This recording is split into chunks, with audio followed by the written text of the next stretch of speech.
Tinapay mula sa langit. A daily morning devotion with CRC family.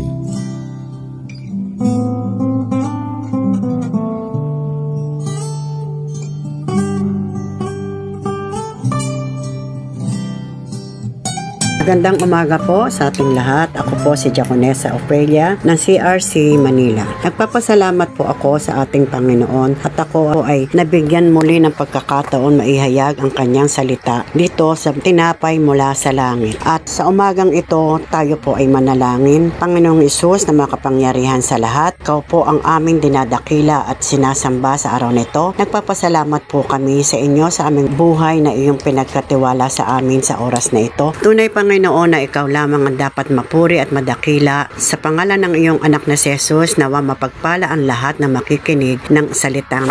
In Jesus' name we pray, Amen. Tunghayan po natin ang salita ng Diyos sa araw na ito. Ang title po ng aking ipapahayag ay ang Provision of Idol, Trees and Pillars. Ang teksto po ay Deuteronomy 16:21-22.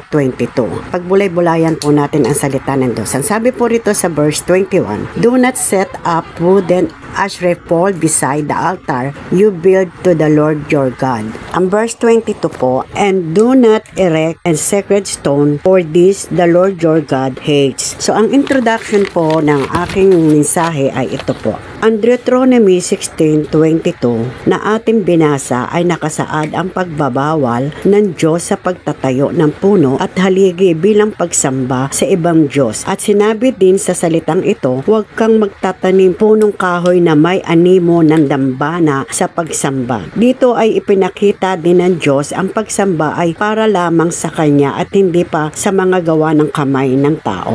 Pagnilayan po natin ang Kanyang salita, ang idols kahit na sa puno o haligi ay simbolo ng maling pagsamba sa maaaring magdulot ng pagkakaligaw ng landas. Sa ating modernong panahon, hindi ilang mga rebulto o mga larawan ang maaaring magsilbing idolo o Diyos-Diyosan. Maari din itong pera, kapangyarihan o ibang material na bagay. Sabi po sa Colossians 3:5, "Kaya't patayin na ninyo ang mga pagnanasang makamundo, pakikiapid, karumihan, mahalay na simbuyo ng damdamin, at masamang pagnanasa ang kasakiman ng isang uri ng pagsamba sa Diyos-Diyosan." Kaya naman, hinihikayat tayo ng Diyos na magtakda ng tama at tapat na pagsamba sa Kanya lamang, ayon sa Kanyang itinakda at inuutos. Tulad po sa sinasaad ng Exodus 34 verse 13, kung saan ipinagbabawal ang paggawa ng mga altar na ipinapalagay na sagrado. At ganun din ang 1 John 5:21, kung saan ipinaalalahanan tayo na iwasan ang mga bagay na maaring magdulot ng pagsamba sa mga Diyos-Diyosan. Ang Diyos ay hindi natutuwa sa anumang uri ng pagsamba na hindi sa Kanya. At sinabi niya sa Exodus chapter 20 verses 4 at verse 5, "Huwag kang gagawa ng imahe ng anumang ninalang na nasa langit, nasa lupa o nasa tubig upang sambahin. Huwag mo silang yuyukuran ni sasambahin sapagkat akong si Yahweh na iyong Diyos ay mapanibughuing Diyos." Bilang conclusion po, bilang pagtatapos mga kapatid, itinuro sa atin ng Diyos ang pag-iwas sa idolatry at ang pagsamba ay sa Kanya lamang.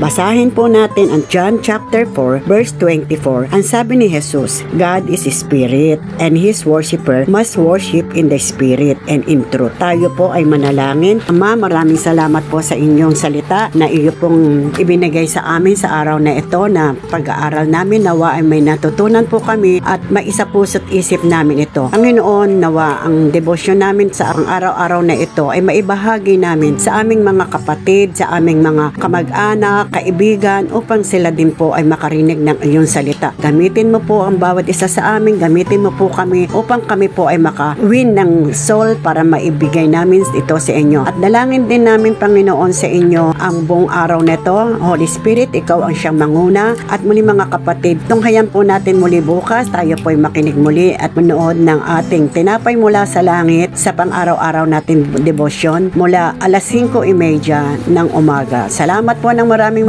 Pagpalain po tayo ng Panginoon sa araw na ito. In Jesus' name, Amen. Thank you, Lord.